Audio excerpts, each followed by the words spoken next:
Всем привет! Сегодня я расскажу об игре L2 Штурмовик Birds of Prey. Это практически уникальный случай. Игра выпущена российским разработчиком для консолей Xbox 360 и PlayStation 3. Игра, как вы знаете, представляет собой симулятор и посвящена воздушным сражениям на фронтах Второй мировой войны.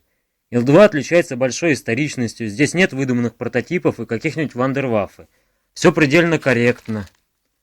Каждую кампанию открывают кадры кинохроники, диктором выступает Борис Репетур.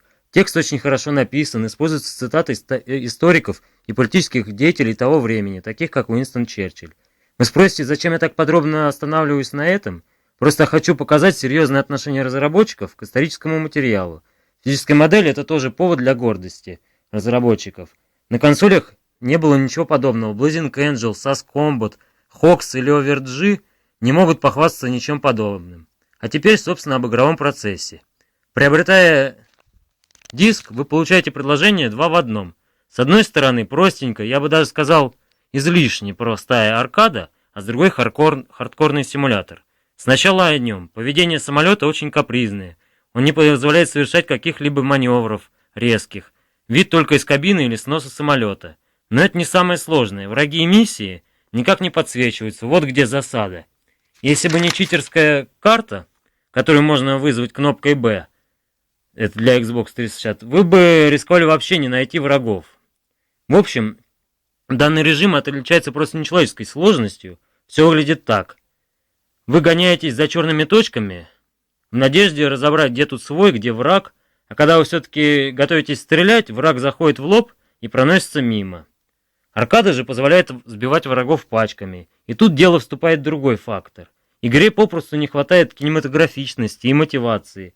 Все миссии до зевоты стандартные. Прикрой, сбей, разбомби. Нет самого главного, чувства сопереживания, атмосферности, что ли.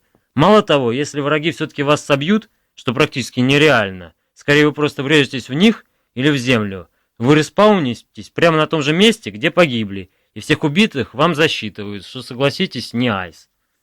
Но в игре есть и поводы действительно для гордости, и действительно шедевральные вещи. Например, тактика поведения виртуальных пилотов. Фашисты стараются заходить с высоты, активно маневрируют, ходят звеньями. Но самое главное, это атаки в лоб-лоб. Она очень щекочет нервы, пули свистят, обшивка рвется.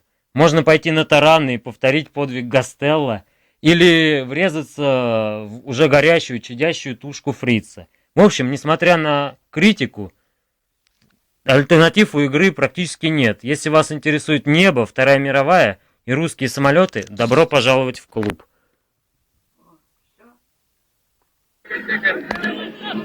Я Як, истребитель. Мотор мой звенит. Небо — моя обитель. Но тот, который во мне сидит, считает, что он истребитель. В этом бою мною юнкер сбит. Я сделал с ним, что хотел. А тот, который во мне сидит, изрядно мне надоел.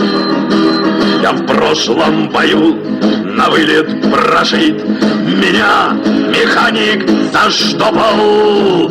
А тот, который во мне сидит, опять заставляет штопор. Из бомбардировщика бомба несет смерть. Аэродрому окажется, стабилизатор поет мир вашему дому. Вот сзади заходит ко мне мистер Шмидт. Уйду, я устал от ран. Но тот, который во мне сидит, я вижу, решил на таран. Что делает он? Вот сейчас будет взрыв, но мне не гореть на песке. Запреты и скорости все перекрыв, я выхожу из пике. Я главный, а сзади ну чтоб я сгорел. Где же он мой ведомый? Вот он задымился, кивнул и запел: мир вашему дому. И тот, который в моем черепке остался один и влип. Меня в заблуждение он ввел и в пике прямо из мертвой петли. Он рвет на себя и нагрузки вдвойне. Эх, тоже мне летчик ас.